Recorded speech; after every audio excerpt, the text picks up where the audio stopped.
هي الكلمات المفتاحية مهمة قوي للدرجة دي؟ هل لو اتعملت غلط الفيديو بتاعك هيموت؟ ولو اتعملت بطريقة معينة الفيديو بتاعك هيطير؟ تعالوا نشوف. الكلمات المفتاحية عندنا في اليوتيوب موجودة في مكانين. اول مكان، في اي فيديو بتيجي ترفعه هتلاقي خانة اسمها تاجز، دي تقدر تضيف فيها الكلمات المفتاحية بتاعتك.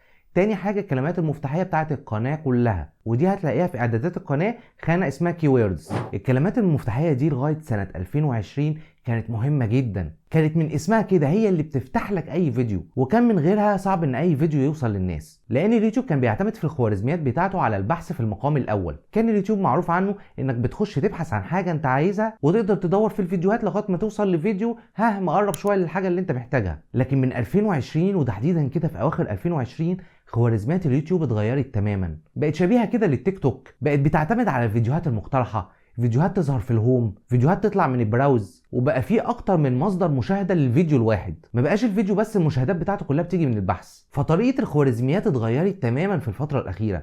بالنسبه بقى للتاجز، هي مفيده للقنوات الجديده، بس مفيده في اطار معين. القنوات الجديده اليوتيوب لسه مش فاهمها، ولا عارف الفيديوهات بتاعتها موجهه لمين، ولا عارف المفروض الناس لما تيجي تبحث عن كلمه ايه بالظبط يظهر لها الفيديو بتاعك. فانت بتساعد وبتزق الخوارزميات شويه بانك تضيف كلمات مفتاحيه. بس مهم جدا بقى تاخد بالك من الحاجه اللي هقولك عليها دي.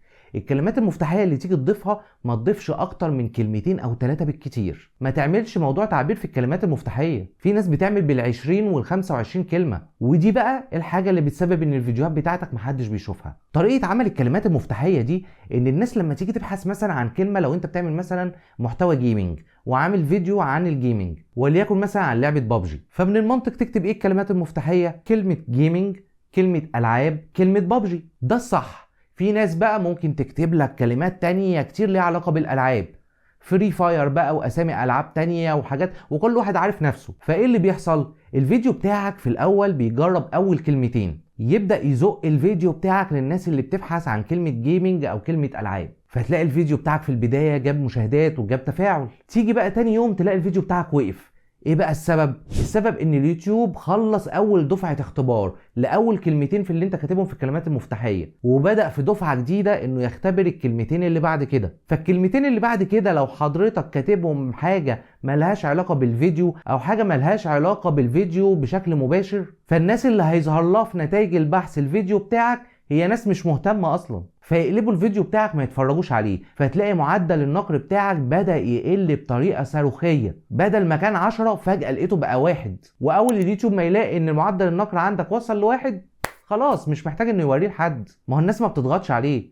وده كله بسبب المصيبة اللي انت عملتها في الكلمات المفتاحية. فالحاجة اللي انت مش فاهمها قوي ما تلعبش فيها احسن، وهتكون النتائج افضل. مستر بيست نفسه عامل تاجز للقناة كلها كلمة مستر بيست بالعربي وبالانجليزي. بالنسبة للتاجز اللي موجودة في الفيديوهات بتاعته ما بيكتبش ولا كلمة، بس ده لان طبعا الخوارزميات بقت فاهمة المحتوى بتاعه وعارفة هتوصلها لمين. فانت كمان حاول اعمل التاجز او الكلمات المفتاحية للقناة كلها كلمتين 3 بالكتير، ولكل فيديو كلمتين 3 ليهم علاقة بالفيديو بطريقة مباشرة. بتعمل فيديو عن بابجي يبقى اكتب كلمة بابجي، اللي يدور على بابجي يعرف يوصل لك. ما تكتبش كلمات تانية. في ناس بتاخد مثلا عنوان كده زي مثلا تحدي ما بيني وما بين فلان الفلاني في لعبة بابجي، وياخد الكلمات دي يقسمها ويكتبها في الكلمات المفتاحية. طب ما كلمة تحدي دي لما اليوتيوب يبدأ يجرب الفيديو بتاعك على كلمة تحدي هيوديها مثلا الناس مهتمة بتحديات الأكل، وأكيد مش هتتفرج على الفيديو بتاعك، فتلاقي الفيديو وقع فجأة. وده كله بسبب حاجة احنا مش فاهمينها، لأن احنا المايند سيت بتاعنا أو عقليتنا واقفة على ما قبل 2020.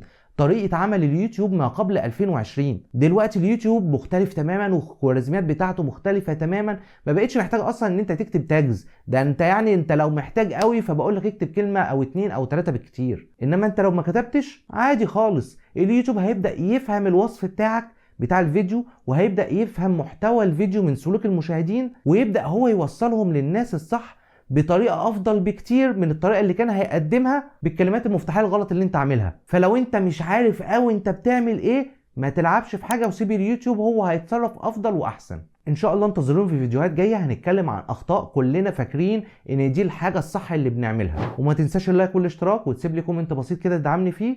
سلام.